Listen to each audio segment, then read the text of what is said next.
नमस्कार, मेरा नाम सीमा भारती है और मैं voice of Azamgarh community radio station जो आजमगढ़ में स्थित है वहाँ पर मैं स्टेशन मैनेजर हूँ।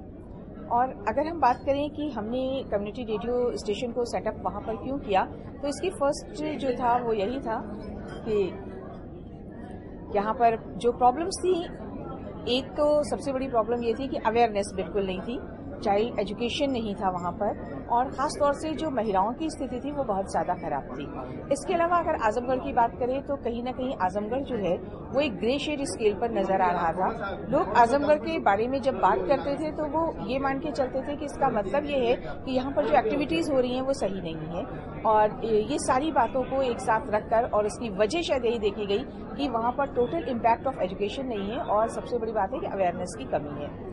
तब ये प्रोसेस हुआ कि क्या किया जाए, और चूंकि वहाँ लोग पेपर्स पढ़ना, न्यूज़पेपर्स पढ़ना कम पसंद करते हैं, और हमारा कम्युनिटी रेडियो स्टेशन जो है वो आजमगढ़ के मेन सिटी से 15 किलोमीटर अंदर जाकर अनजान शहीद में है, तो वहाँ पर एजुकेशन की और कमी थी।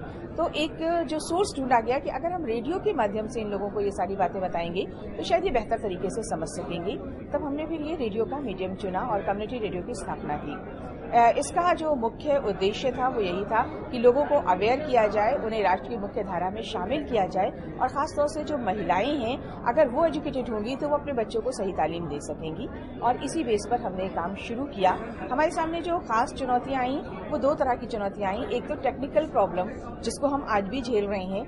लाइट, जैसा कि आप सब जानते हैं कि गांवों में लाइट की बहुत बड़ी प्रॉब्लम होती है, बिजली बहुत कम आती है, और उसमें हमारे सेट पर अगर हम काम कर रहे हैं तो वो बहुत कॉस्टली पड़ जाता है, और यूपीएस जो है वो भी बार बार बैठ जाता है। मगर फिर भी हम इस समय नियर अबाउट 9 आवर्स का ट्रांसमिशन दे रहे हैं डेली, और उसमें हमारे 5 जो आवर्स होते हैं वो ओरिजिनेशन प्रोग्राम्स होते हैं जो हम गांवों में जाकर उनके बीच में करते हैं, या वहाँ के ग्रुप्स हैं जो आके अपने आप उन प्रोग्राम्स को देती हैं।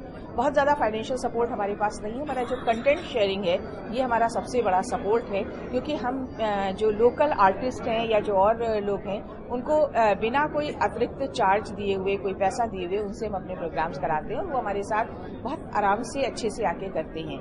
दूसरा चैलेंज जो हमारे सामने आया था वो ये चैलेंज है कि वहाँ पे अभी भी जो महिलाएं हैं उनको पूरी तरह से आज़ादी नहीं।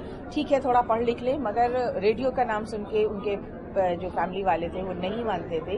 मगर अब स्थिति थोड़ी बदल गई है। हमारे पास बाहर से भी कुछ लड़कियां आती हैं, और ज़रूरत पड़ती है तो वो रात में स्टे भी करती हैं, रुकती भी हैं और काम भी करती हैं।